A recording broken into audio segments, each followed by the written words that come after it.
Hello, my name is Anthony. I'm the CEO and founder of INF Robotics. I'm here to talk about our home healthcare mobile robot for the elderly. A little bit about myself. I grew up taking things apart. I didn't always put them back together. I knew at an early age I wanted to build robots. I was also very close to my grandmother. She moved in with us as I was a teenager, and I watched her health decline in front of me, and I also watched the strain it put on my mom, her primary caregiver in that case. So it made sense to me at that point that I wanted to build robots to help people.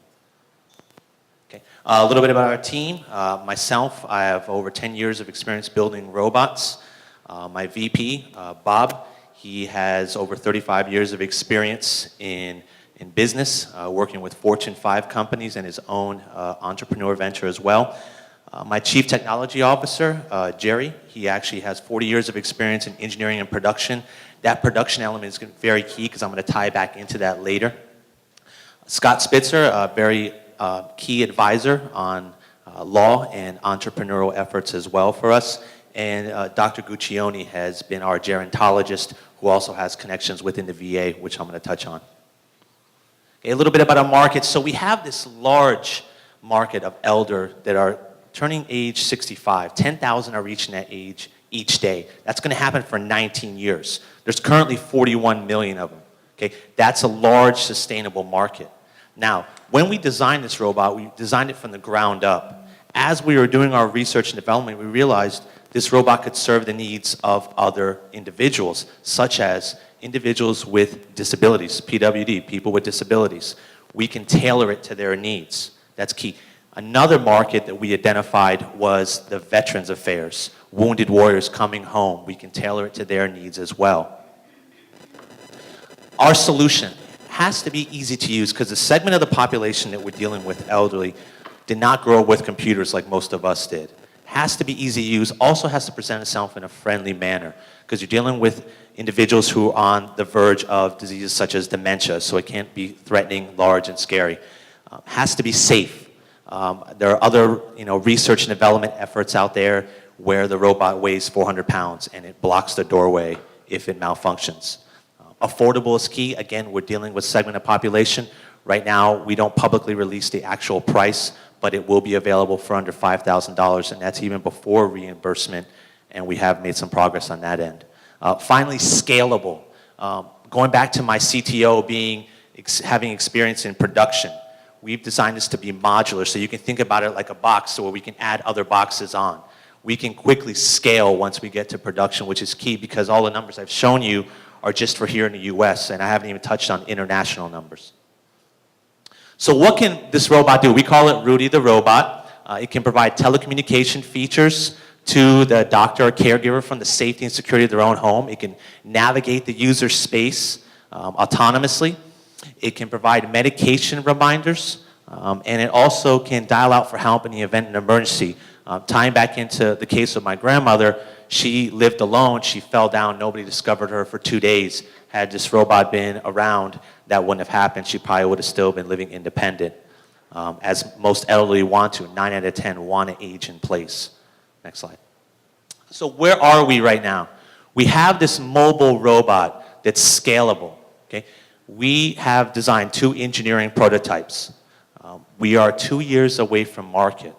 We can get there very quickly, and that's in part because of our design approach. Next slide. Okay. In closing, I would like to say that we have a home healthcare robot that we can work with durable medical equipment providers where those are actually where elderly or assisted living homes, when they want to buy a cane or a walker or a wheelchair, where they go to actually buy that equipment. We're going to work with them on distributing it. We're going to start in the mid-Atlantic where there's 9.8 million individuals over the age of 65, and then we're going to scale out nationally from there. Thank you.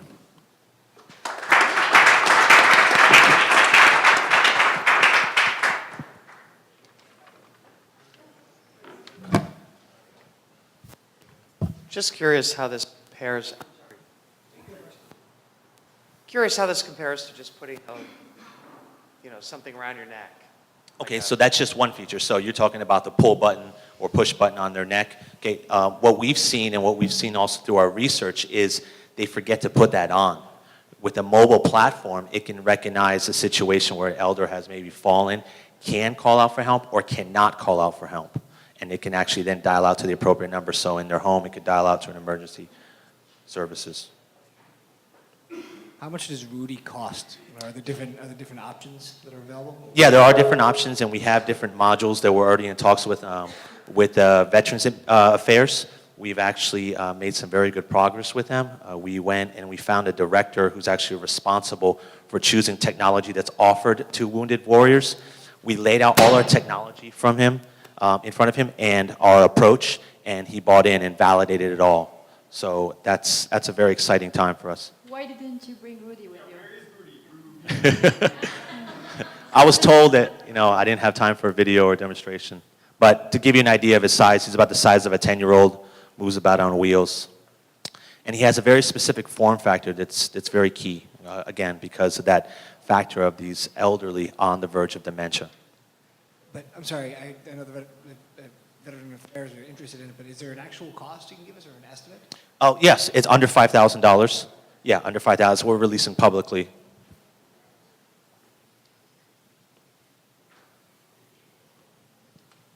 No other questions? Anything Wow, else? it was. Yeah. If you were to try and bring Rudy with you, what would the obstacle to that? I drove up from D.C. In the middle of the night, so I would have probably had to rent a slightly bigger car than the little compact one I came, just so it would be safe. So he fits in the back of the car. I'm trying to imagine it being transported. Yeah, it's not heavy, and to give you an idea of weight, so you have about a 10-year-old size, which is about this. Width-wise, again, when you're dealing with elderly, they don't live in the most spacious of homes. I spent over 8 months with them, with Rudy the robot, and understanding how they live. They live in tight spaces a lot of times because they're packing, their belongings. So it has to navigate tight spaces. So it would have no problem navigating this room at all. Oh, and the weight, under 75 pounds.